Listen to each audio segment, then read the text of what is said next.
Ce joueur de rugby est en train de se préparer à tirer une transformation. On peut se demander ce qu'il est en train de faire.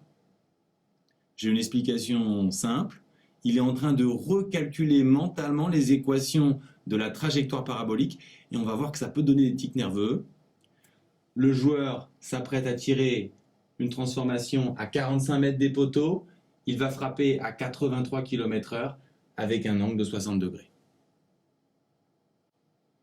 Comme précédemment, on nous demande d'abord d'établir les équations horaires du mouvement. Cette fois, puisqu'on a un angle, la trajectoire sera parabolique, donc il y aura des équations horaires en x et en y. Avec ces équations, on va déterminer la portée, c'est-à-dire la distance parcourue par le ballon avant de toucher le sol. On déterminera également la flèche, c'est-à-dire la hauteur maximale.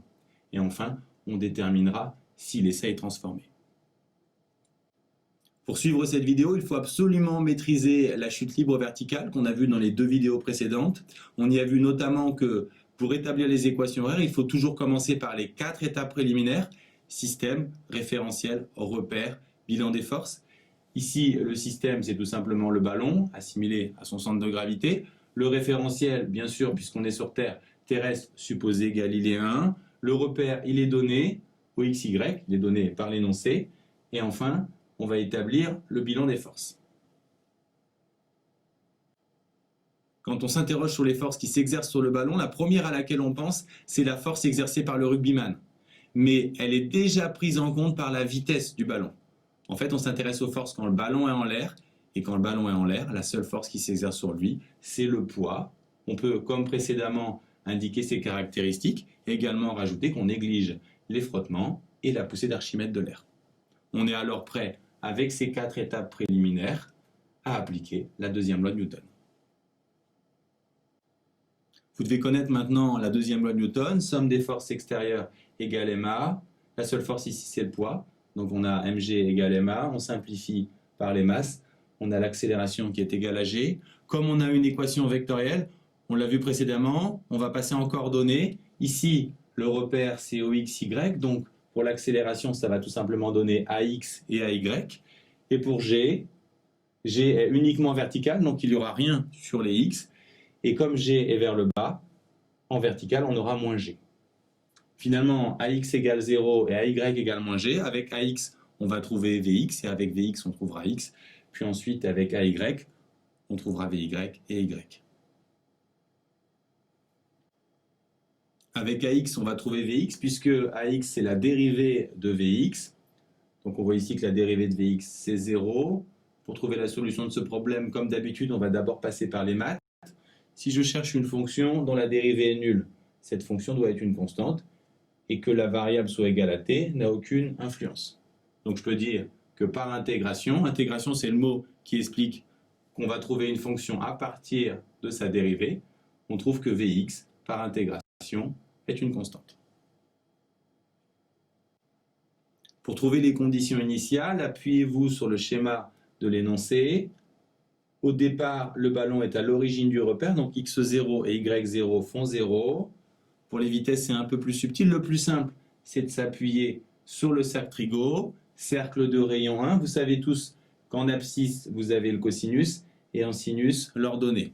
Si on multiplie toutes les longueurs par 3, on aurait 3 cos et 3 sin. Et si on multiplie tout par V0, on aura V0 cos et V0 sin. Ainsi, on a les vitesses horizontales et verticales. On vient de voir que Vx0, c'est V0 cos alpha. Si on remplace t par 0, on a Vx0 qui vaut aussi C1, d'où C1 égale V0 cos alpha et Vx de t égale V0 cos alpha, la première équation horaire. Vx de t va nous permettre de trouver x, puisque Vx, c'est la dérivée de x en fonction du temps, qui vaut donc V0 cos alpha. Et c'est essentiel de voir que c'est une constante. Le cosinus ici porte sur l'angle de départ, donc il ne varie pas. C'est bien une constante, ce n'est pas une fonction cosinus. Si trouver x pour vous ici n'est pas direct, on peut faire à nouveau un petit détour par les maths pour retrouver la formule. Si je cherche une fonction dont la dérivée est une constante, par exemple 5, la fonction sera du type 5x plus k. Si maintenant ma variable est t, ça sera 5t plus k. Ma constante ici, c'est pas 5, mais V0 cos alpha. Donc la fonction sera du type V0 cos alpha t plus K. On n'oublie pas qu'en physique, les constantes sont notées avec des indices. Et pour trouver la constante, on fait appel aux conditions initiales. x0, on l'a vu, ça vaut 0. Ici, si on remplace t par 0, on va trouver C2, donc C2 égale 0. Et donc, on a notre deuxième équation horaire, x en fonction de t. De la même façon, avec AY, on va trouver VY puis Y. On sait que AY, c'est la dérivée de VY en fonction du temps. Donc, on a la dérivée de la vitesse verticale qui vaut moins g, qui est une constante. Au besoin, on repasse par les maths. Si ma dérivée vaut 10, ma fonction vaut 10t plus k. Et si ma constante vaut moins g, ma fonction vaut moins gt plus k. Vous vous souvenez qu'en physique, les constantes sont notées avec des indices et on les trouve avec les conditions initiales.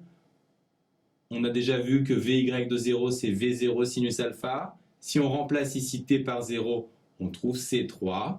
Donc C3 vaut V0 sinus alpha. Et on a la troisième équation horaire. De la même façon, avec Vy, on va trouver Y, puisque Vy, c'est la dérivée de Y en fonction du temps, qui vaut donc cette expression, qui n'est pas simple à intégrer, donc on va passer par les maths comme d'habitude. Si je cherche une fonction dont la dérivée vaut 2t, elle sera du type t carré. Si maintenant je cherche une fonction dont la dérivée est t, puisque j'ai divisé par 2, elle sera du type t carré sur 2 plus k.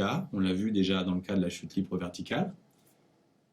Ici maintenant je cherche une fonction qui a pour dérivée 5t plus 3, ça sera 5t carré sur 2 plus 3t plus une constante. Et pour finir, il suffit d'adapter les constantes avec pour constante ici, moins g et V0 sinus alpha. On remplace et on trouve cette fonction. Pour finir, il nous reste juste à déterminer la dernière constante. On utilise comme d'habitude les conditions initiales. Initialement, y vaut 0. Si on remplace ici t par 0, on trouve C4. Donc C4 vaut 0. Et on a notre dernière équation horaire. Établir les équations horaires d'une trajectoire parabolique est l'exercice le plus long et le plus technique de l'année. Donc il faut s'entraîner à le faire vite, sinon en devoir vous allez perdre tout votre temps sur cet exercice. Pour aller vite, il faut absolument, pour commencer, avoir une vision d'ensemble de la méthode. Le démarrage est exactement le même que pour la chute libre verticale. On commence par les 4 étapes préliminaires, système, référentiel, repère, bilan des forces. Ensuite, on applique la deuxième loi de Newton et on traduit dans le repère avec des coordonnées. Ensuite, on rentre dans le grand chantier mathématique, mais vous l'avez compris, on suit toujours la même méthode. On travaille par intégration et on utilise les conditions initiales pour trouver les constantes. Ainsi, on trouve avec AX, VX et avec AY, VY. Puis ensuite, toujours par intégration et avec les conditions initiales, avec Vx, on va trouver x, et avec Vy, on va trouver y. Notez pour finir qu'il arrive que les conditions initiales changent, notamment il se peut que y initialement soit différent de 0.